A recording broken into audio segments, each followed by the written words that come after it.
Good morning, dear Stitchers. It's Judy with JBW Designs, and I'm so happy to see you again. It's been a month since I've recorded a video, and I'm not sure what happened. Every week I kept thinking, oh, I'll do one this week, and I think I've forgotten how busy summer is. It's just a little crazy, so I apologize for the long delay between videos, but I know you'll understand. So, whoops, I have a fan going in here, and now it's going to start blowing all my papers away. So, let's see, what did I want to tell you first? Thanking you, of course, for watching and all of your comments. I kind of lost my train of thought there, didn't I? That's okay. So I had quite a few questions this last week and our last video. So I want to address those and hopefully give you some answers to things that you've been thinking about. And I did go and pick a bouquet out of the yard today for you.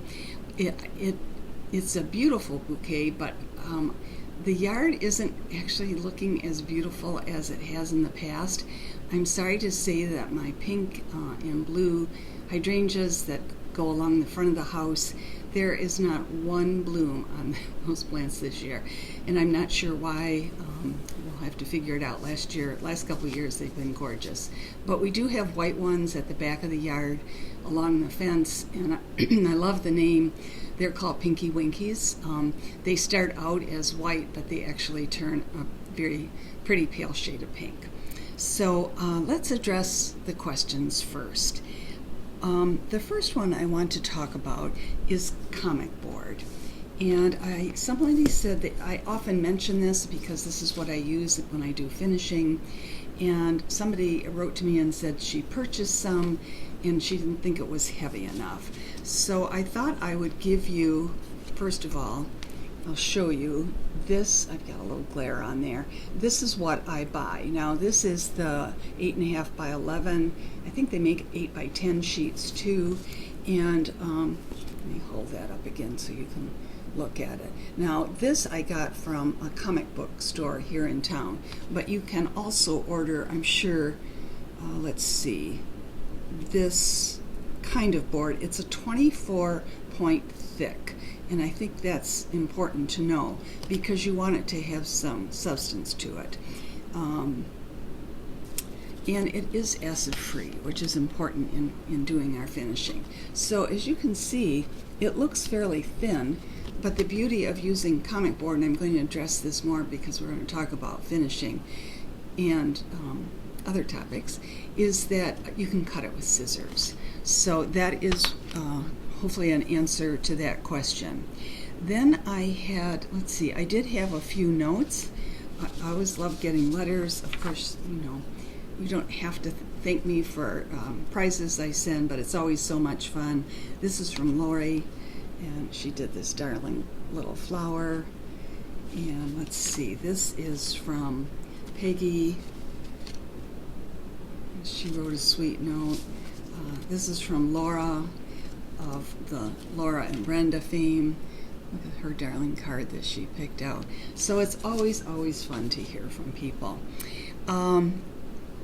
Last time I shared an antique sampler that was very tiny. It was about 3 by 3 inches.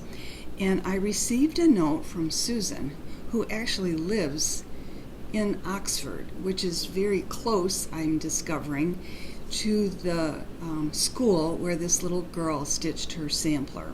So I'm going to ask a favor of you. If I do have a few people from other countries who watch, if anyone has heard of the Farrington, that's Farringdon, subscription school, I would love any information that you have. I've been looking for the school and haven't had a lot of luck, so perhaps if you live in that area, you might have more luck, and I would really appreciate it. So then I have a funny request for you. When I was at StitchCon, I gave away tiny little circular floss drops, and they were so cute. My printer put them together for me. They were scalloped and they had a little bird in the center.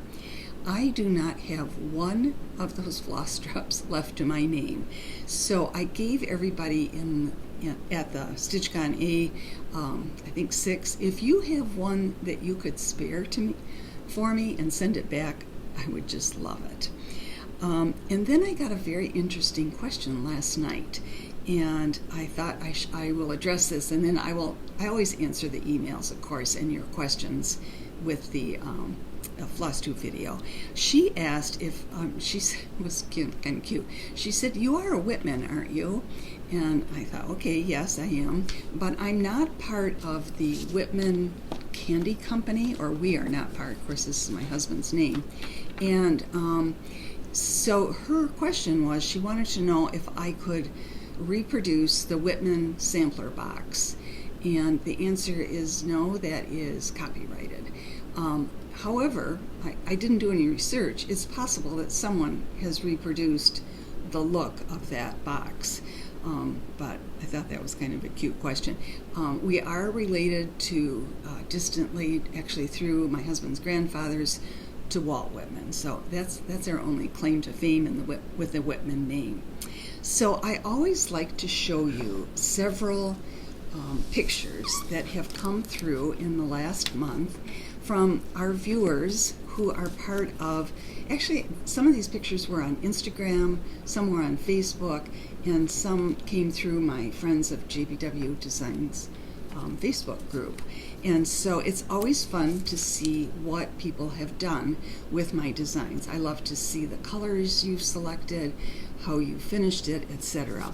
So the first one I'm going to show you is from a friend of mine, Marion, who lives in Florida, and she is part of my stitch group, and she stitched 3 of the designs from my Seaside series. And then there is a gal here, let me hold that up a bit, in our stitch group named Karen, who does finishing, and Karen finished them for her. So I just thought they looked beautiful. I loved the pink trim, and those designs that she stitched were taken from Seaside Series 1. There's actually 8 in this series, and Seaside Series 2. So you can always go online and look. I know my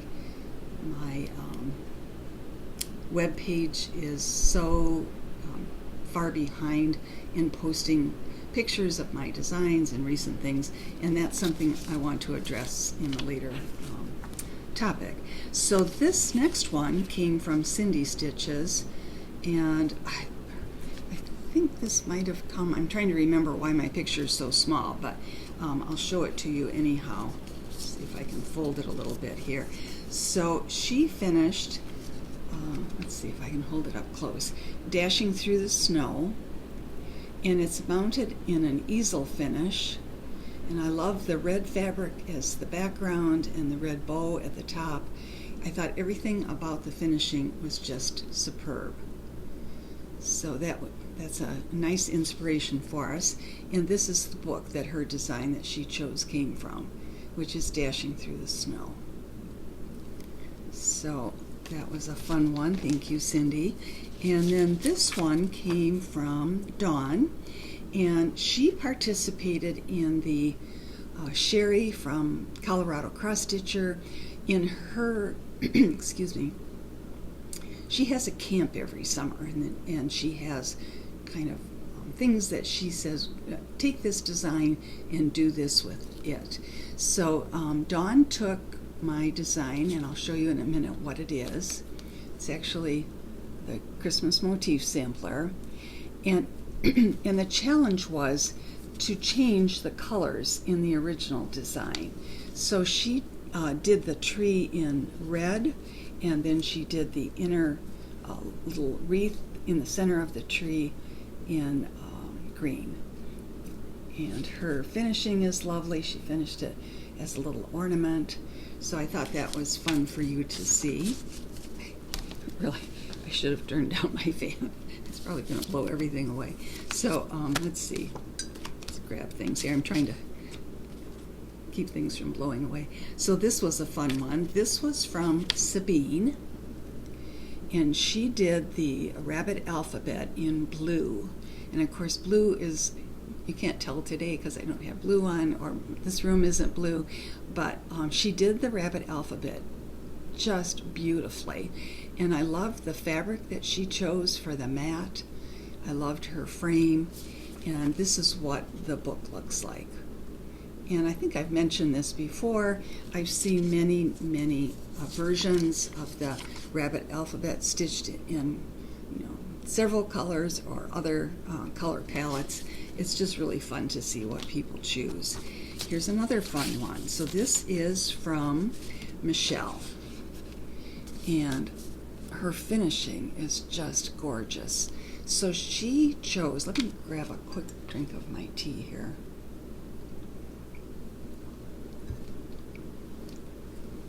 I always lose my voice. So this is Stitching in the Round. And she chose this lovely kind of a teal aqua blue. Looks like she finished it as a box. Look at her, even her scissor fob is just a wonderful added thing to the picture. So this is what Stitching in the Round looks like. And look at how different it looks when you do it in choose a different color palette. Thank you, Michelle. And these were fun. These were from Sheila, who has a floss tube video. Oh, I'm going to have to look them up. Sunshine Stitchers. Her floss tube video is called Sunshine Stitchers. And she did two things. Whoops. Let's see if I have the book for that. This was from the Gingerbread Cookie book, I believe, or it could have been from one of my ornament books. I'll have to check on that, Sheila, to see where that came from. And if it is from the Gingerbread book, that is out of print, but I might have included it in one of my ornament books. We'll see later if I find it. And then she also did this darling 4th of July. This is a book that's out of print. It's called Bless the USA. And her finishing is just exquisite. She mounted it on a little pillow with a red border here at the bottom. She put a polka dot bow with a little star button down here and up at the top. And this was part of her 4th of July display. Just lovely. And then the last one I have to show you is, and this might have been part of the cross stitch camp too. It was from Davy. And she took the owls in the round and she added a touch of black and a little bit of white. And I just thought that was so clever. So this is what the Owls in the Round booklet looks like. So we always love to be inspired by other people, and I just thank all of you for kind of just posting your finishes. It's just great fun. So I have had a question. This kind of goes back to my question part. Let's see if I can.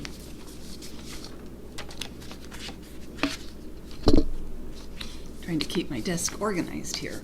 So this is part of a booklet, and someone wrote to me and said, have you written finishing instructions for it? And I said, no, I haven't. The pieces I'm going to show you are all professionally finished, but I can talk to you about how it was finished. So the question was from a viewer who had done Eliza's Sewing Smalls, and this is a little scissor pocket. I'm going to talk to you about how to finish that, and then I'm going to show you there are two. So let me show you the little scissor pocket first. It's very sweet. And I like the finish. My finisher just did a fabulous job because it's unique. I haven't seen this kind of finish before for a tiny pair of scissors.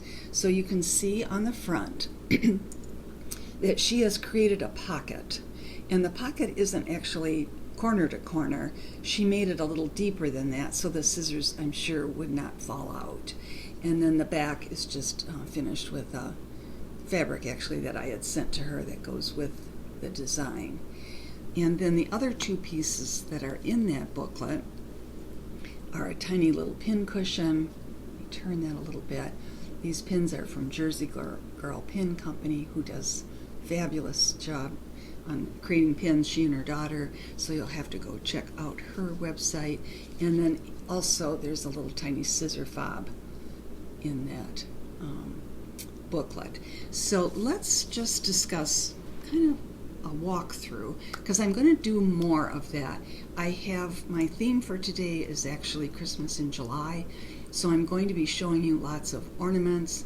I'm going to be talking to you about, and I've done this before, but I don't think it hurts to mention it again because we do have new viewers. So let's talk about how would you create this finishing part. So when I am finishing my own, and I do finish my own at times, actually I have 5 pieces to finish this week and next week, so I have to get to work here. I take, you're going to use 2 pieces of your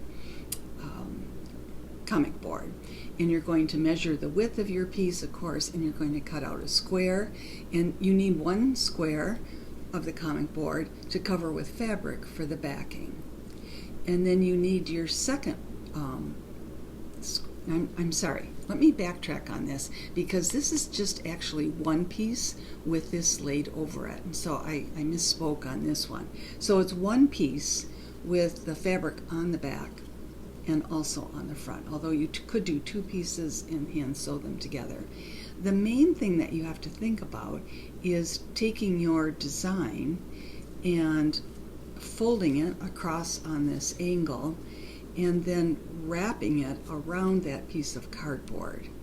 So I'm going to backtrack again, and I'm sorry I'm not doing a good job of explaining this. This has to be 2 pieces because she's wrapped this over the first piece of cardboard, and you can glue it to the back, and I'll show you one in a little while, and then you're going to put this, of course, over that so that you don't see the edges that you have folded over. And then she just did a cording along the side. Well, that explanation left something to be desired, so I apologize for that. But I'm hoping that helps the person who asked me about it. So let's see. What I want to do today is I want to show you, since I'm doing Christmas in July, which seems kind of silly, doesn't it? But it is a theme. There's actually a stitch-along group that is trying to stitch an ornament every month, and I want to encourage you to say that is very doable. So I'm going to show you some of my ornaments. I'm also going to show you some of my round designs. I'm going to tuck those aside. I'm going to change the order here a little bit. So I need to get my books over here and my ornaments over here. And let's move that. All right, this is tricky to move. So let's get that. Let's see if we can get it in the picture here. Yep, that's what I wanted to do.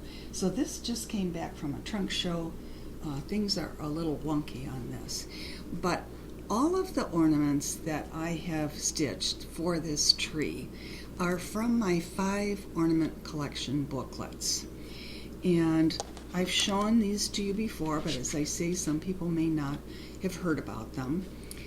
I started out taking designs from older books that were out of print or that were part of a series, and I started making a collection and putting them into 1 book. And I think that this is really a bargain. There are 20 designs in 1 booklet. And because they're small, some of these you could probably stitch in an evening. And I stitch them over 1 on 28 count fabric, but for many of you that is not an option. So I'm going to throw out other things that will work just as well.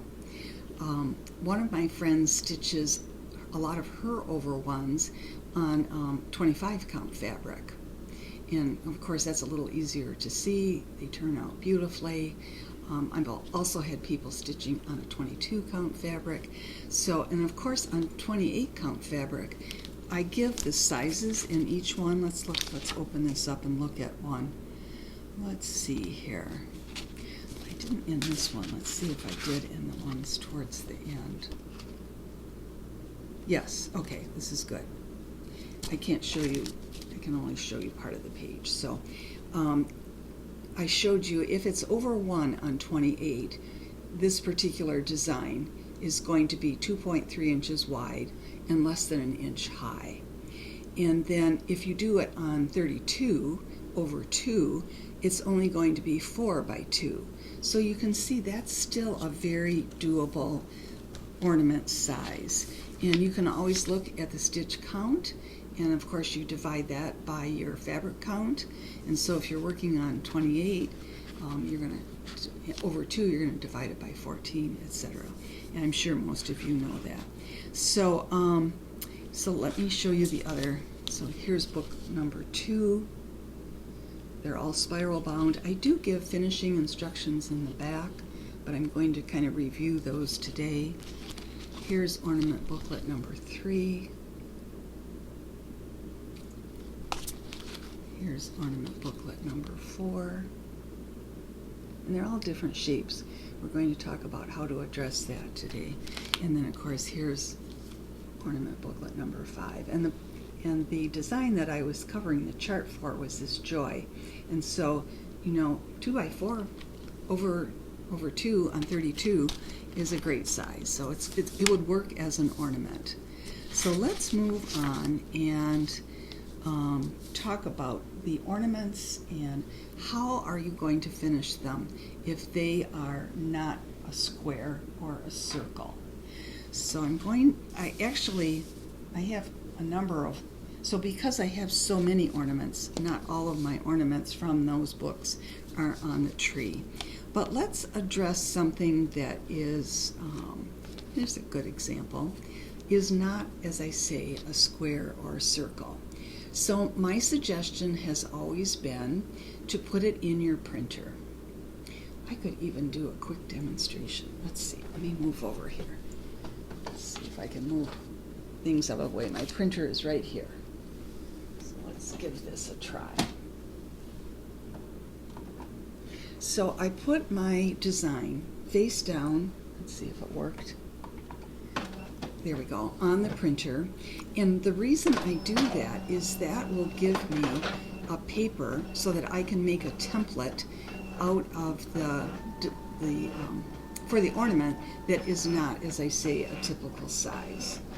So let's see, so I just laid it face down in the printer as if you were making a copy of something. And here we go. So let's fold this here so you can see it. So when I go to finish the ornament, I would cut out my ornament, you know, and because you're putting in, before it's finished, your stitched ornament. And I would leave at least 1/4 to 3/8 of an inch around the edge of that shape. But what this does is it gives you the shape that you need to cut your cardboard. So I would you know, make a template with this. I'd trace it with a pencil, and then I would lay that cut piece onto my comic board, and then I could cut that out, and that's the shape that I need for finishing. In fact, I saw somebody on Facebook mention that the other day. Forgotten what she was finishing. She said she'd gotten that hint from JBW, and I thought, oh, yippee. So this would work with anything. If you have something that is a domed shape, it would work with the designs that are triangular. It would work with, let's see, a heart-shaped piece. So that is how you're going to proceed with ornaments that are not, as I say, simple to do. So what are the steps for the ornaments? So again, since we've just made a copy of this one, let's talk about how I would finish it. So I would take, now I have a template. So one of my templates, so I'm going to need to cut 2 pieces of cardboard. One is going to be the mitten shape, of course. Both are going to be the mitten shape. One is going to be covered with your backing fabric. The numbers that are on the back of this just tell me which book it comes from. And then I need another piece of cardboard to mount my actual stitching.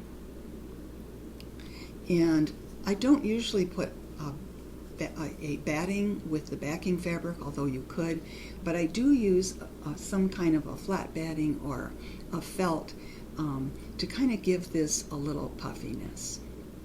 So after you've cut out your shape of your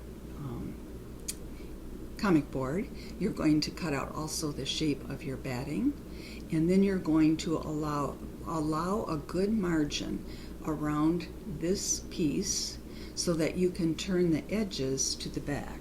And I'm going to show you a sample. So this is from the, I started to say 'Twas the Night, 12 Days of Christmas series, and you can see that I have, here's the comic board on the back, and I have just kind of gently pleated this fabric to the back. It doesn't have to be quite as large a margin as that, but it works. And then I just use fabric glue to secure this, whatever design you're doing, to the back of the cardboard. And then you're going to do the same thing with your backing fabric. So now you've got the front of your design, you've got your backing, and you can glue those together. I prefer to just quickly hand stitch them together, because if you're using any kind of a trim that has to be sewn on the edges, you don't want to be going through a thick glob of glue. So let's see, what else can I show you? And the edgings can be so different. Excuse me. One second, please. Thank you. They can be a pom-pom trim. They can be a tiny little rick-rack. They can be the ruched ribbon trim. I often use the twisted cording trim. It's easy to make, and as I've mentioned before, Kreinik makes a tool called a mini cording tool. It's perfect. It's like a little drill, and they give you wonderful directions. I would highly recommend that for making twisted cording. So sometimes you can do your ornament in a different way. You can make your backing disc, in this case, larger than the front. And so now you're taking your backing fabric, and instead of wrapping it to the back of your board, you're going to wrap it to the front of your board. And again, you can see it's just a little pleated. And then I would mount my design on another board, and then just glue that on top of that board. And in this case, I finished it with a twisted cording, a little bow, and you always have to think about your hanger at the top. So these are just ideas in case you decide to tackle Christmas in July. And you know what I was thinking? The Olympics start in, 10 days, 9 days, something like that. And I don't know about you, but that is a perfect time for me to get a ton of stitching done. I'm so enamored with watching them. I think we watch a lot of it. And so, why not tackle some of your little ornaments? So here's this little domed design. This is from book number 1 with the backing, the cording, little tassels at the bottom. Here's another one of the designs. This is from book number 4. It's just a rug with toys. I just used ribbon and attached it at the corners, and then just put a little bead in here to hold the cording in place. Here's another example of a ruched ribbon. So I'm going to bring the tree over here, and we're going to study. Let's see, I might have to push this back a ways. Not too close, but you can see some of the ornaments that are on the tree.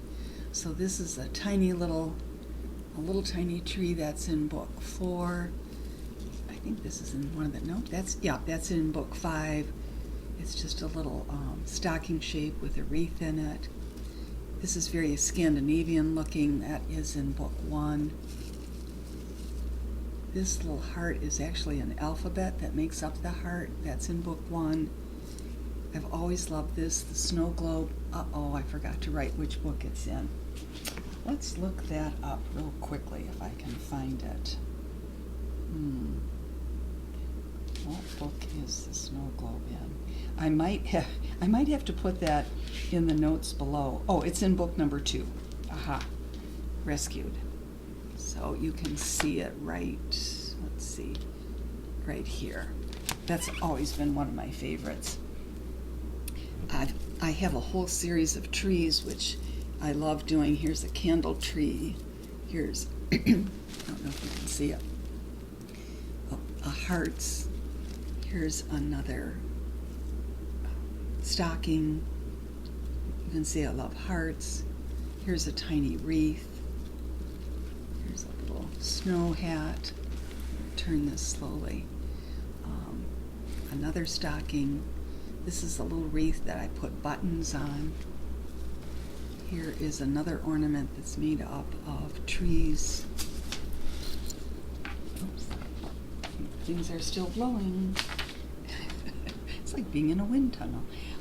Here's a little, let's see if I can lift this up here. Oh, it's a little awkward. Here's a dove. Here's a church. A wreath with cardinals. So if you have, here's a sleigh, you can see, I mean, let's see, there are 100 ornaments in those 5 booklets. So if you bought one, you'd have a lot to choose from. So I hope you enjoyed kind of my brief description of the ornaments and a brief description of how to finish them. If this is not enough for you, let me know, and I can certainly tackle it again and do it in a deeper discussion of the finishing part of it. So I have a couple of favors to ask of you, and you are always so good about responding. So my first favor is I used to have somebody who worked for me who took care of all of my tech issues. And I'm sorry to say I have lost her. She got another job, and I really need somebody, of course, to help me with the website because that's not up to date, and also to help me with other IT things that I run into that I do not know how to do. So ideally, this is not, would be a very part-time job. Sometimes it has to do with charting. I work on an iMac, and so I would need somebody who was familiar with that, and I would like ideally it to be somebody who is kind of within driving distance of me because sometimes it's nice to meet in person. So that is one of my favors.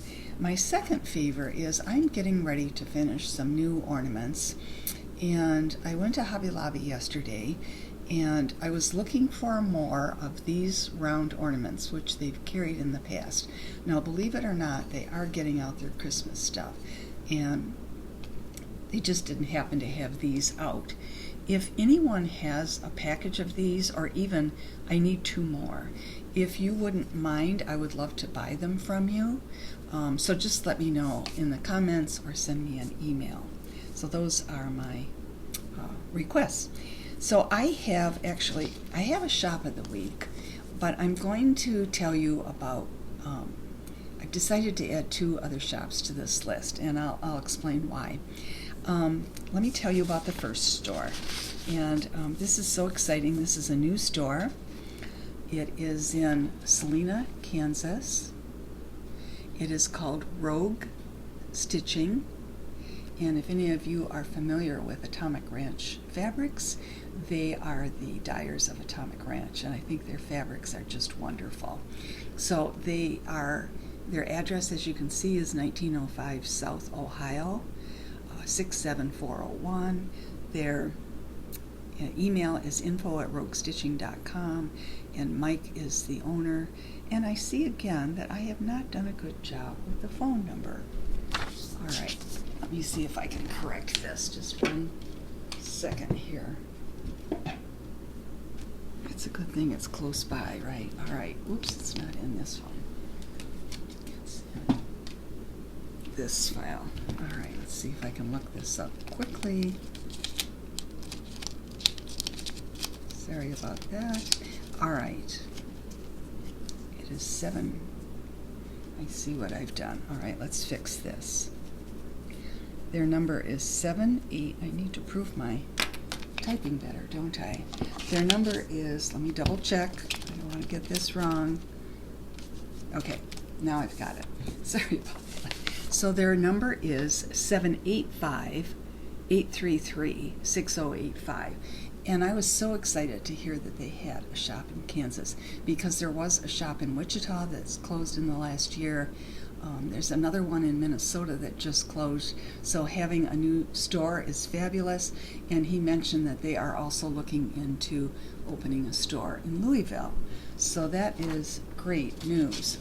The other two shops that I want to mention, and it's going to be part of my, family updates, is that our granddaughter, Ashton, our oldest granddaughter, just finished her master's in business, and she has an undergrad in sports management, and she just got a job at UVA in Charlottesville, Virginia, and we are so excited for her. I mean, this is a big step. She just moved 2 weeks ago. She's going to be working in the athletic department, and I don't know if you've been to Charlottesville before. We have years ago. It is absolutely a beautiful area. So we have planned a trip in October to visit her. It's a long way to tell you a story about a shop that is nearby. So I have been friends with Terry from Cross Stitch Station in Waynesboro, Virginia, for probably 25 or 30 years. She and I have both been in business for a long time. And I told her I was coming to Virginia, and I said, how far is your shop from Charlottesville? And she said, oh, it's only a half an hour. So we haven't set up our trip yet, but when we do, I'm going to post the date. I'm planning on visiting Terry's shop for an afternoon or a morning, and maybe if some of you live in the area, you can come in and say hello. She has a fabulous shop. She's been doing videos with a floss tube called Nest of Petals, and so you can see Terry's shop if you watch those videos. It's quite fun. So I wanted to mention Terry and Cross Stitch Station, and of course we always love it when you contact these shops and support them. It's very important. And then the third shop I want to mention is Far, Far Away, and I got an email last night from Sherelyn, who actually lives in New Zealand, and she and her family had just a horrific thing happen. I think it's now been, Sherelyn, you'll have to correct me if I'm wrong, about a year and a half ago. They had a typhoon go through and absolutely destroy their home, their gardens. She had a gallery in her home. She taught classes, she designs, she carried quite a few designers, and to see the pictures of the mud almost like up to the ceiling, it is heartbreaking. And think about this, she had hundreds of models that were destroyed. It just makes me want to sob when I think about it. And the reason I'm telling you about her is that the brave soul, she's so brave. They've moved of course they had to another house, and she started trying to teach and distribute again. So if any of you are in New Zealand or Australia and could order from her, I know she would really appreciate it. We need to keep people going who have just struggled so much. So thank you for your help and your thoughts for all of these gals and people who own shops.